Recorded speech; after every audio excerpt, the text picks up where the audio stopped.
The Scarlet and Violet DLC, the Scarlet and Violet game has now officially been completed, as I am here to give you guys my review of Pokemon Scarlet and Violet. So basically, what I'm doing here, guys, I'm going to be going through the main story, the DLCs, and the epilogue. A full completed review, as I'll be discussing everything. Now, I'm not going to be going over, my adventures in the game. I'm just going to be telling you guys the entire plot. The entire plot of the game and how everything plays out. So that's basically what I'm doing here. So, let's begin, shall we? The game starts off where you see something flying as you're opening up, and you see either Kiridon or Miraidon flying across Paldea as you start your adventure. You eventually meet the director of the academy that you're going to, and then you meet the 3 starter Pokemon, you pick your starter, and then you meet Nemona for the first time. And Nemona is basically a Goku variant in this game. She just loves Pokemon battling. She loves battling strong trainers. Just like how Goku loves fighting strong guys in Dragon Ball. So she just gives off that Goku vibe. So you battle her for the first time, and then after that, you and her make your way to the academy, and you learn how to catch your first Pokemon. If there is one big major complaint that I have, is that I do not like that you have to catch a Pokemon. Sword and Shield lets you skip over these tutorials, and the way you could do it was just catch a couple of Pokemon in the opening area in Sword and Shield, and then Champion Leon would tell you that, oh, you caught a few Pokemon, okay, I don't have to tell you how to catch a Pokemon, you already know how to do it. And Hop would ask you if you knew what a Pokemon Center was, and you say yes, and he says, right, I don't have to tell you.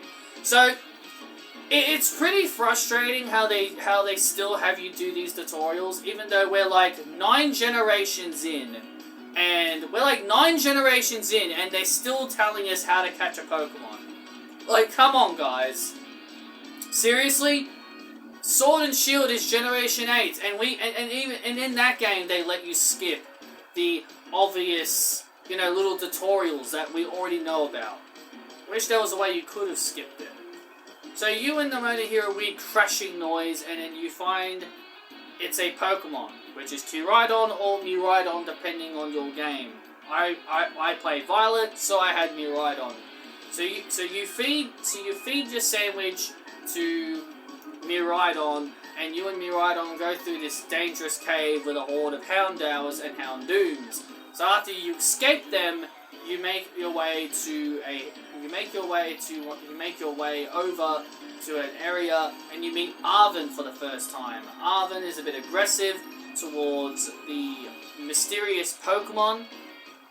He then gives you its Pokeball, and he says it's now your problem, and you battle him, you kick his ass. You and Nemona after that go on one of the, I forgot what they're called. I forgot what they were called. Sorry, but you stand on top of one of those things. I forgot what they're called. Lighthouses, I think they're called. I think they're called lighthouses, but they're called something else in the game. They're called something else, but I'm just gonna call it a lighthouse because it's the only thing that I can think of that has like a building and you go up a flight of stairs. One of those things. So you stand up there with her, and then eventually you and Nemona continue walking your way to the academy. So in front of the academy gates, you and Nemona have another battle. After you beat her, you reach the academy, and this is where the story kind of slowly starts to begin. You meet up with these I wouldn't call them evil, but you meet up with these bandit of kids named Team Star. Yeah, pretty lame name, a bunch of school bullies by the name of Team Star. I know, it's kind of lame, we haven't had an actual villainous team since X and Y. Sun and Moon had Team Skull, who were basically a bunch of punks. There was just a bunch of punks. Yeah, in Sword and Shield, they had Team Yell, who were just a bunch of hooligans and a bunch of cheerleaders for Marnie, who is the sister of the leader of Team Yell, Pierce / gym leader, and now Team Star. So 3 consecutive games in a row we haven't had an evil villainous team. It is just an organization. They're just a bunch of school bullies who didn't like getting bullied at the academy, so they all formed like some kind of big group together. So you meet up with a girl named Penny, who's being bullied by these kids, and you help her out. So then after all that stuff at Team Star, you then go into the school itself with Nimona, and you learn about the treasure hunt, and then you learn about the treasure hunt, your main objective, and then you meet up with Arvin again, and all that other stuff. And then after the whole opening grandiose to the school is done, you know, the hidden treasure, to go find the hidden treasure, Nimona explains how it all works, and then you're given 3 tasks. You are given 3 tasks throughout the entire game. You can go through the Nimona path, where you go battle the gym leaders and become champion. You can go down the Arvin path, which you have to do the Herba Mystica, help him out finding this item called Herba Mystica. And you've also got the Penny side quest, where you go down a path of battling members of Team Star and taking them down to convince them to come back to school.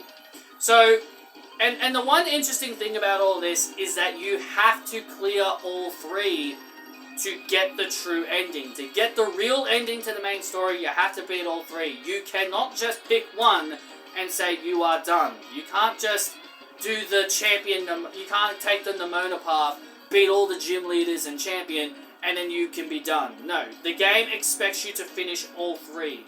So I kind of spaced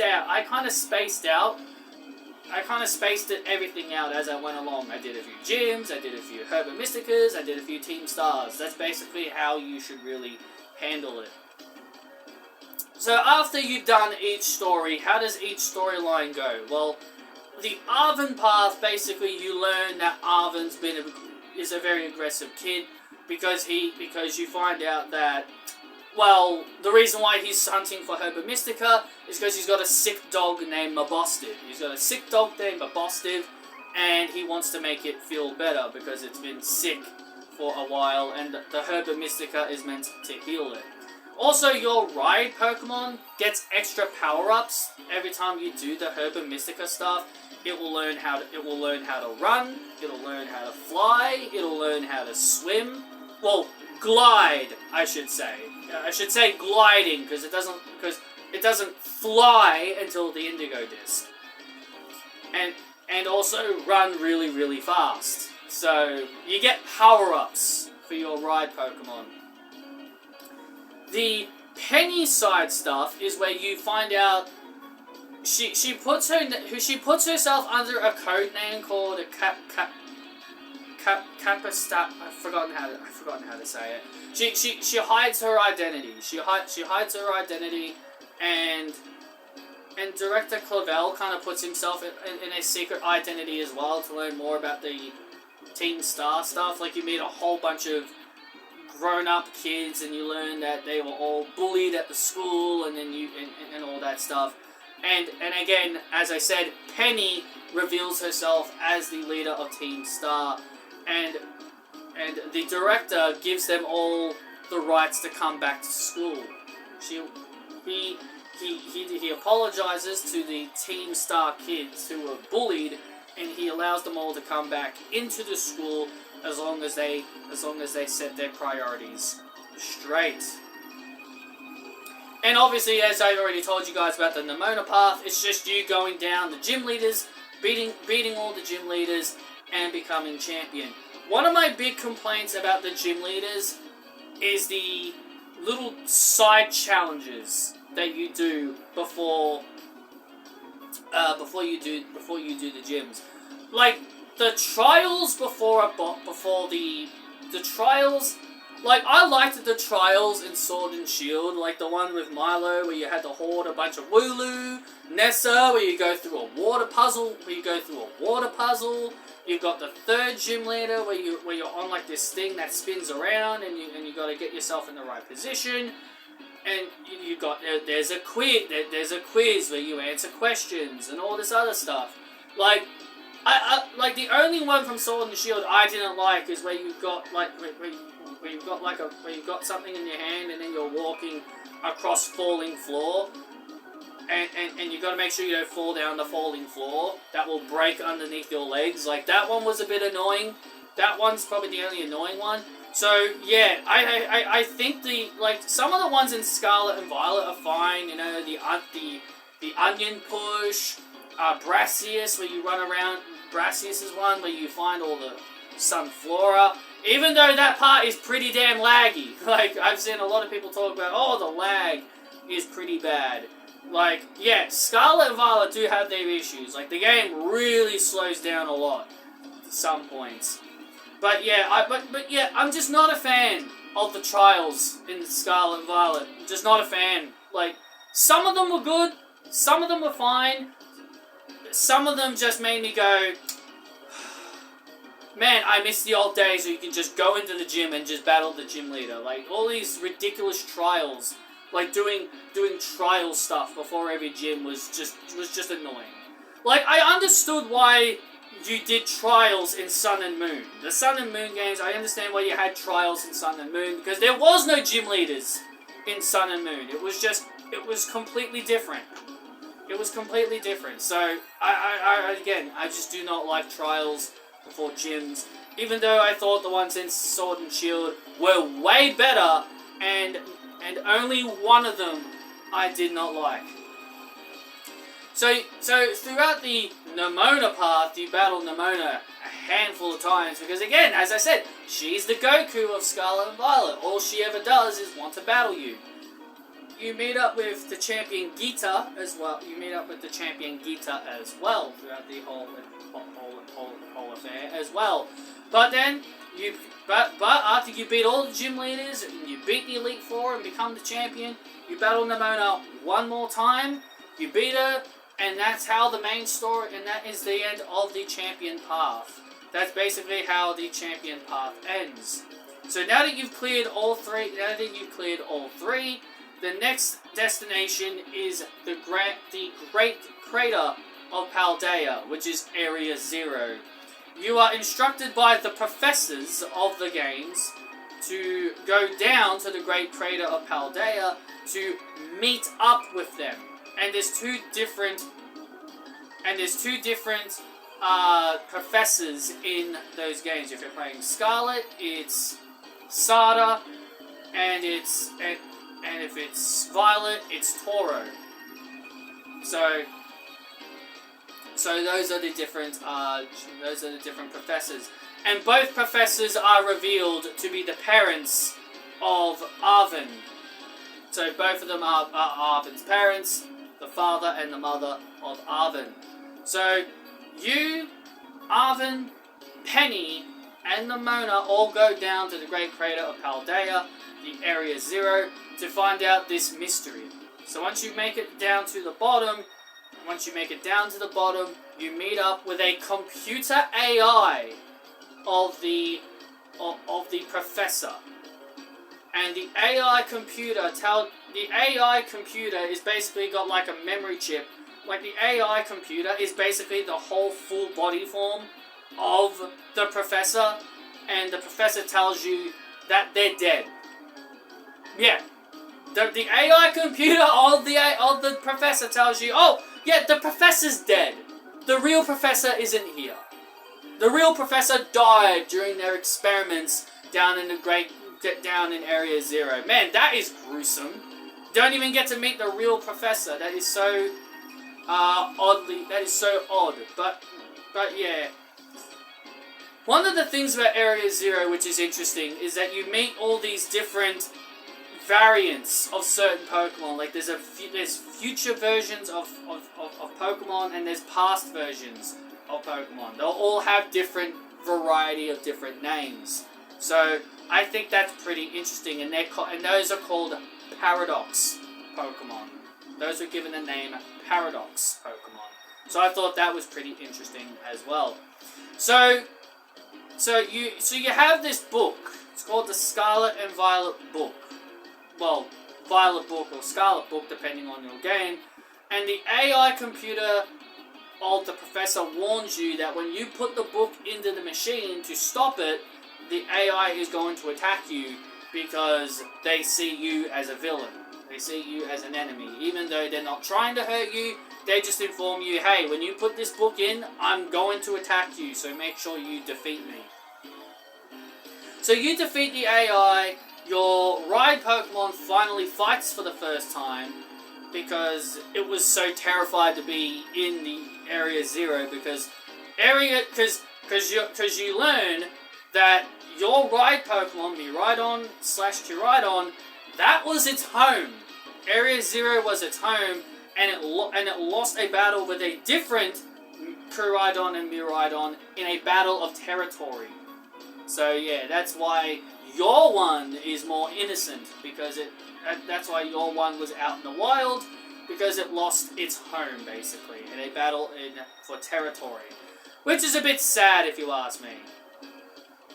And also, I love how oblivious Nimona is. I love how oblivious Nimona is to all of this, because when she sees the two Miraidons, she sees this as a happy family reunion, and Penny and Arven clearly know there's clearly something wrong here. But Nimona's all like, ooh, you're back with your parents! I'm so happy for you! And Miraidon is so sad, and then they're like, are you serious, Nimona? You call that a family reunion? It was just so funny. It was just so funny. Nimona is just so oblivious. Just like Goku's oblivious! Again! There's so many more ways I can just explain how she's the Goku of Pokemon. It's just so funny. Is she a big eater? Is she a pig? Is she a pig of an eater like Goku? Well, it's hard to say. We never see her eat. You never see her eat in the game, so that's hard to say. I would probably say yes. I'm probably more leaning towards yes. So you defeat the AI professor. You defeat the AI professor, and that's the end of the main story. That's the end of the main story. So what happens to your friends after the main story comes to an end? Well, Nimona, Penny, and Arven all go back to the school. They all go back to school, and you can also do these extra side quests where you can find, ancient, legendary Pokemon, but I'm not going to go too deep into those because those are very, very confusing. But you can go back to the school and meet up with Arven, Penny, and Nimona, and you can check up on them daily to see what they do in their daily lives at the school. And Nimona just loves harassing kids. She just loves harassing kids to get them to battle her. And all those kids are like, why should we battle you? You're just going to beat us. And she gets all upset about it. She gets all upset. She tells you, all I love doing is battling, and all I get is these kids telling me that, I'm just gonna lose to you, and you basically teach her the fundamentals of, it's not all about winning. Like, battling isn't all about winning. It's all about having fun. It's not all about winning. It's all about having fun. When you meet up with Penny, you're standing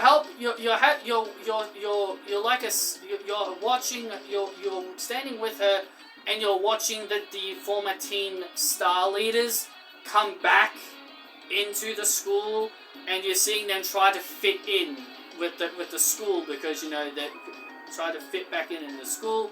And with Arven, you're just learning more about his days as a cook, and he's trying to learn more about what his parents taught him, with a lot of the things that he's learned. And then when you interact with them enough times, they will invite you into their little dorm rooms where you can catch up with them and talk to them, which I think is pretty cool. It was a nice little side quest that you could do when you go back to the school. So now we move on to the DLC, Teal Mask and Indigo Disc. I will say, I will say Teal Mask is possibly better than the Island of Armor. I do think it's a little bit better than the Island of Armor, but I still prefer the Sword and Shield DLC over these, because again, I think Sword and Shield are just overall better games. So in the Teal Mask, you're invited on a bus trip to a place called Kitakami, and you and a bunch of other kids just go on the bus ride with you. And no, Nimona, Penny, and Arvin do not come with you. Like, you do not see them again. Like, unless you go back to the school and check up on them every now and then, you do not see them ever again until the epilogue.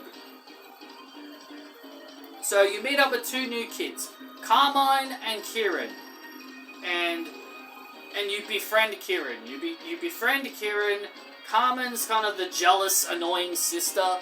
Like, she came off very self-centered when you first meet her, and you learn that Kieran is obsessed with a Pokemon named Ogerpon, and you learn about the history of Kitakami, that Ogerpon was deemed a dangerous Pokemon.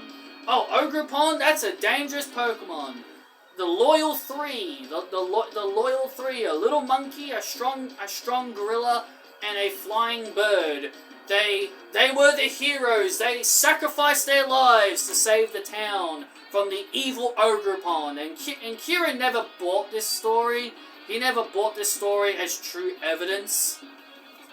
And Kieran's grandparents knew the truth about the whole thing. And you go to this festival. You and Carmine see Ogerpon.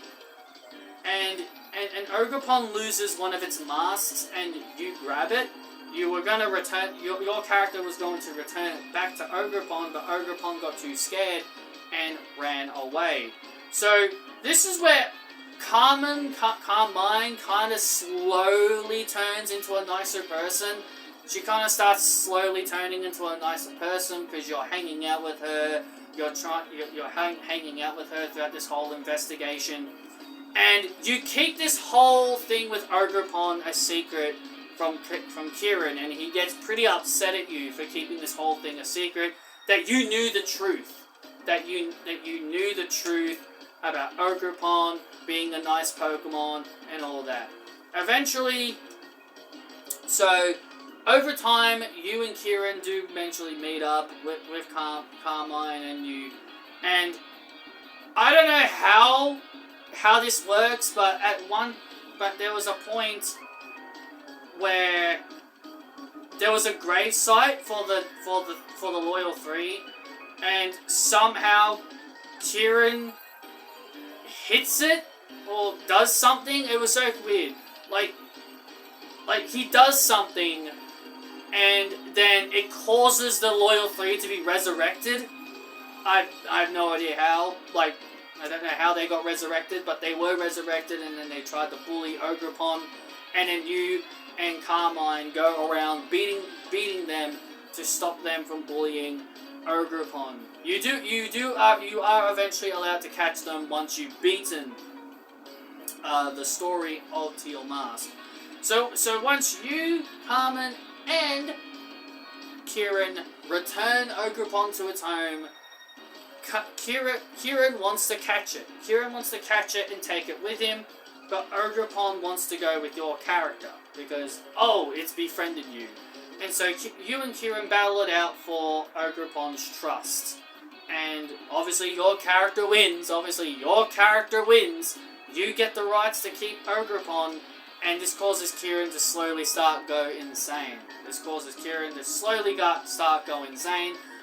his favorite Pokemon that he's adored his entire life decided to go with the kid that he just became friends with. So once the main story is done, you can go back and find the Loyal Three, you can capture them. I can't remember their names off the top of my head, but as I said, one is a big giant gorilla, one's a small monkey, and one of them is a flappy bird. So after you've done all that, there's an extra side quest in Kitakami where you meet a woman named Perrin, and she's a photographer, and she asks you to go find some Pokemon for her, fill out your Pokedex, so then you can come along with her on an adventure. So once you fill up your Pokedex enough, she'll put you to the test in a Pokemon battle. She's not all that great. She ends up telling you she's not that great of a battler, but you beat her.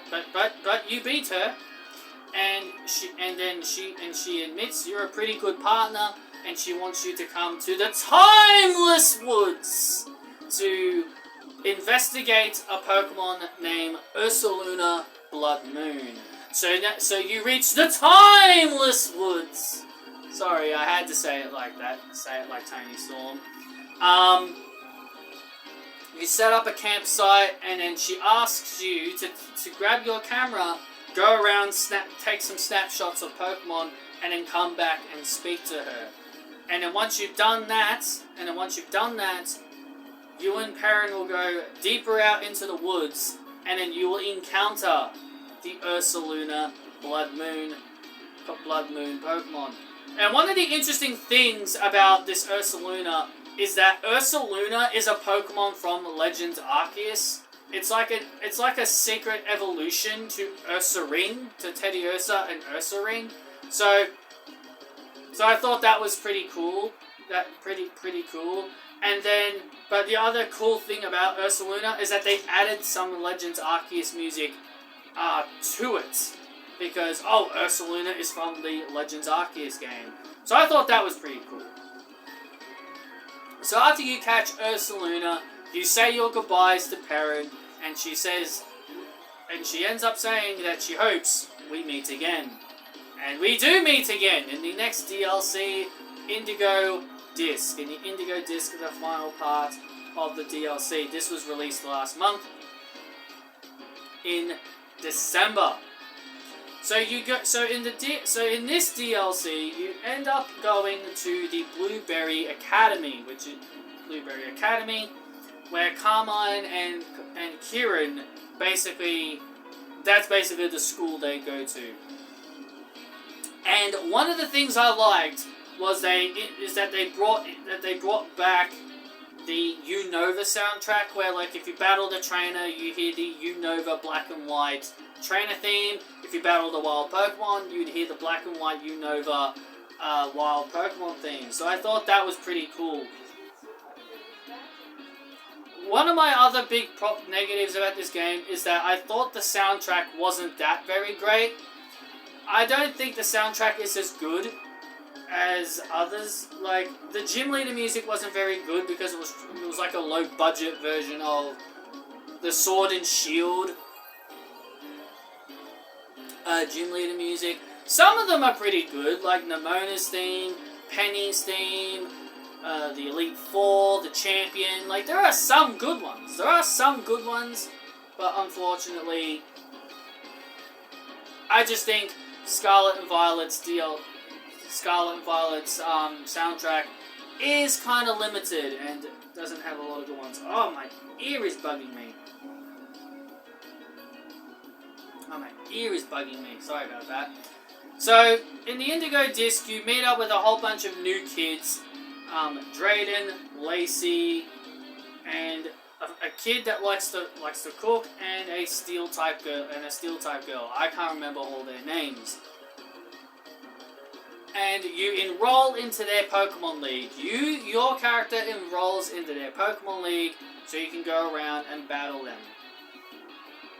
You learn about the different biomes of the area, the polar biome, the savanna biome, the canyon biome, and a beach biome. there's 4 different biomes, and you learn more about the area. So, and that's kind of basically the point. You know, when I heard, when the Indigo Disc came out, I was excited about it because you could battle the legendaries. You can capture all the starters. You can capture all the starters. But after I found out the requirements on how to get all this stuff to happen, it kind of lowered my interest in the DLC. It kind of lowered my interest, and it kind of made me think, well, at least in Sword and Shield you were able to battle the legendaries in Dynamax Adventures. So yeah, it kind of lowered my interest a little bit. So you do a whole bunch of trials You beat the 4 Elite Four members, and you eventually hear from Carmen. You eventually hear from Carmen about Kieran's new attitude, and she wants you to fix it. You also get and also Drayden introduces you to this clubhouse that you can be a part of. I barely pay any attention to that clubhouse. I didn't really go there as much.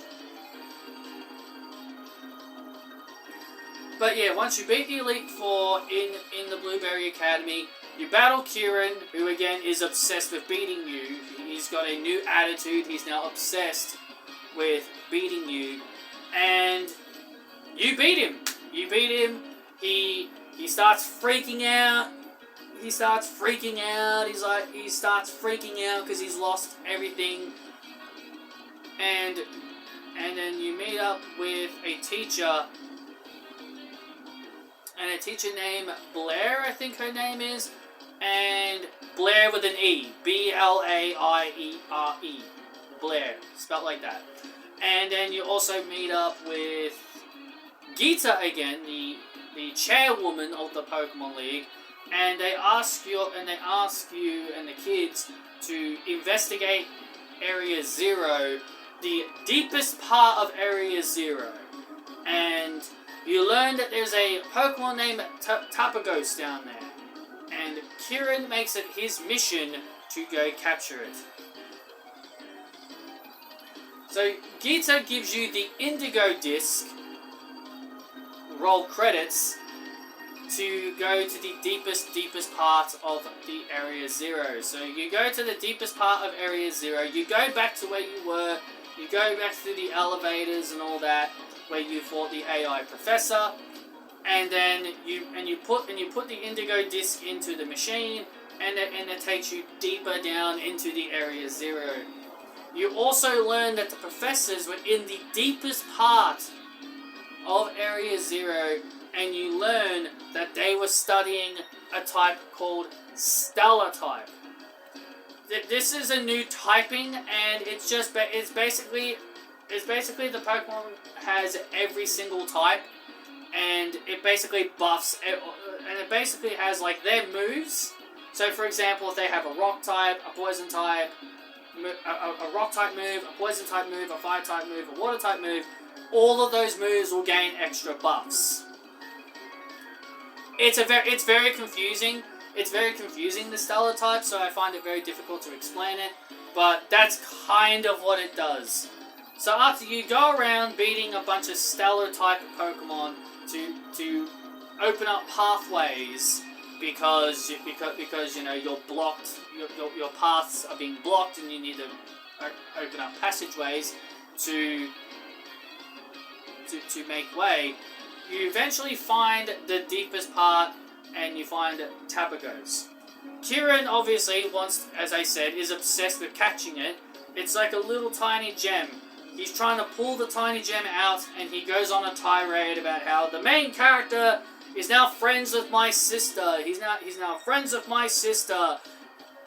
He's now besties with my sister. He took my favorite Pokemon, Ogerpon, and yada yada yada. And I'm just like Kieran, bro. That is just protagonist. That's just a protagonist luck for you, man. Like, the main character gets everything. So Tapagos is revived.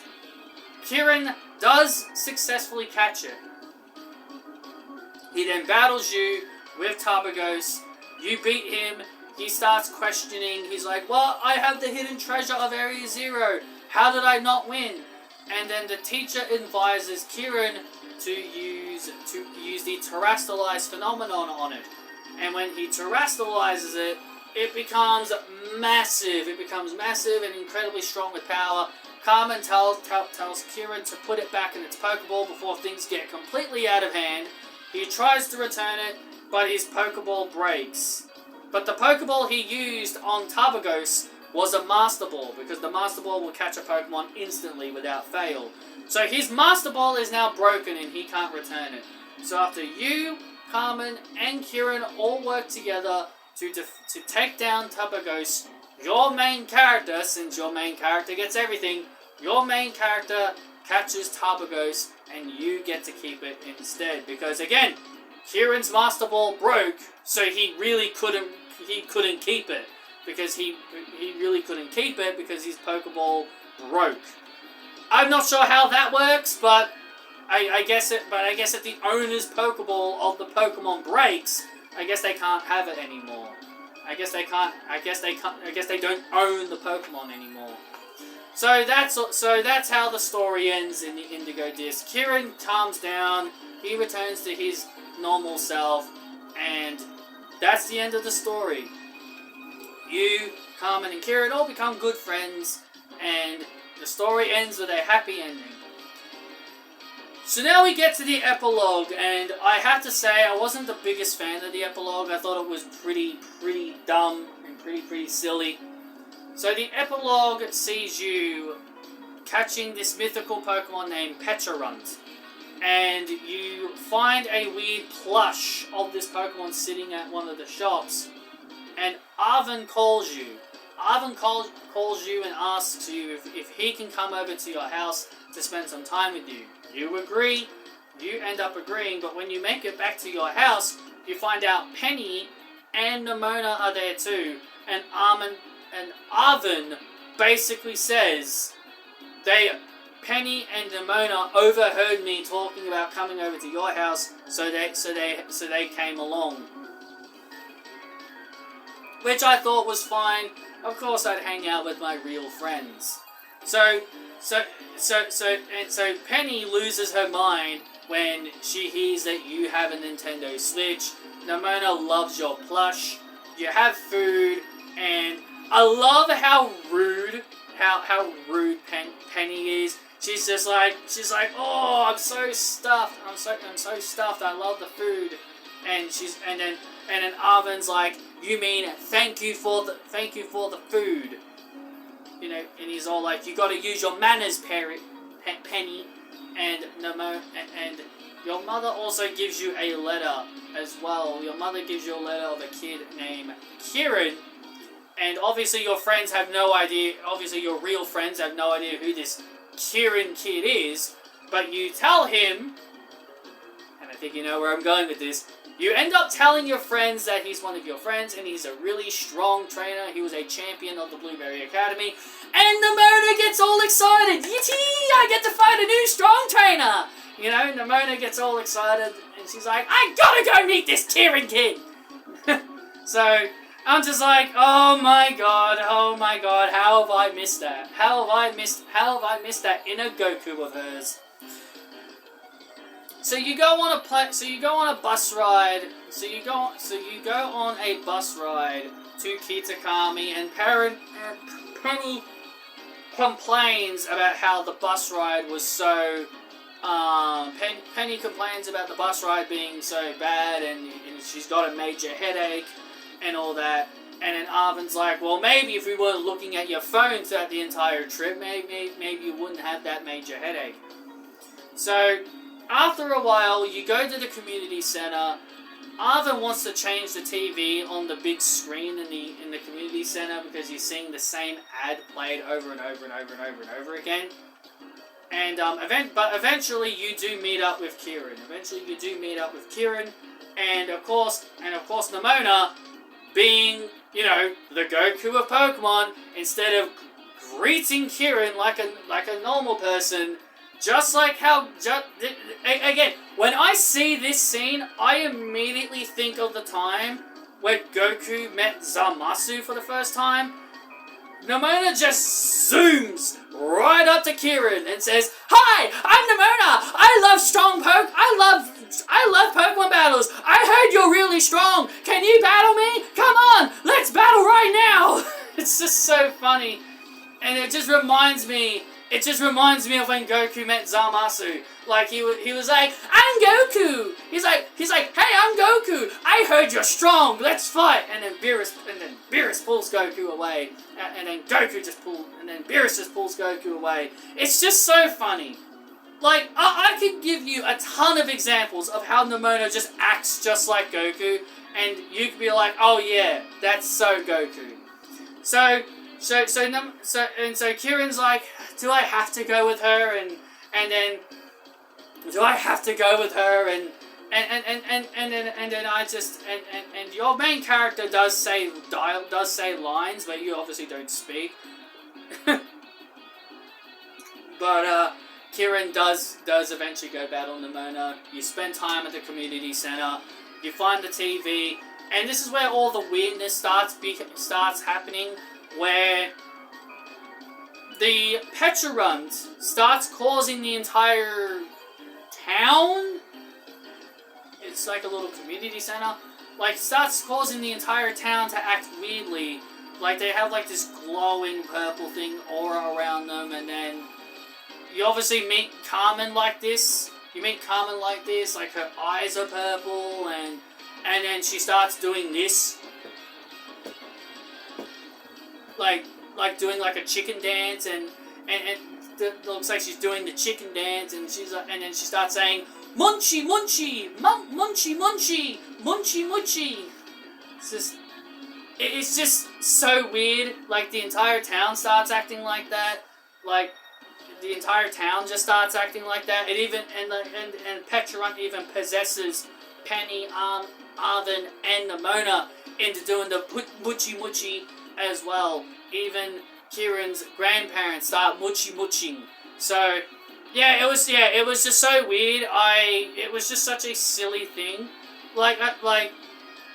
It was just a little silly side quest, and I'm like, this is the ending? Like, this was the hype to this mysterious new Pokemon, causing everybody to go muchi muchi. It was just so bizarrely weird. But after a while, you do battle the muchi muchi Pokemon, Pecharunt. You beat it, you capture it, and everyone returns to normal. Everyone returns to normal after you catch it, and that's basically the end. Everyone goes back to normal. You, Nemona, Penny, and Arvin all say goodbye to Kirin and Carmen, and of course, Nemona says, "I'll be sure to come back, and I'll come back so we can have more battles." And then they're like, "You fought us," and then Kirin and Carmen are like, "You have battled us 12 times this week." And then Arvin says, "Welcome to the Nemona Survivor Club." It's just so hilarious. I love Nemona, man. I love her. I love her, man. She's just so funny. She's just so funny. So yeah, you return back home to Paldea, and that's the end of the game. The epilogue is over, and you're done with the game completely. So overall, my overall opinions on the game. It's a good game. I don't think it's better than Sword and Shield. I still think Sword and Shield are better. But overall, I really did like it. Outside of the little issues I had with it, overall it was good. Overall it was good.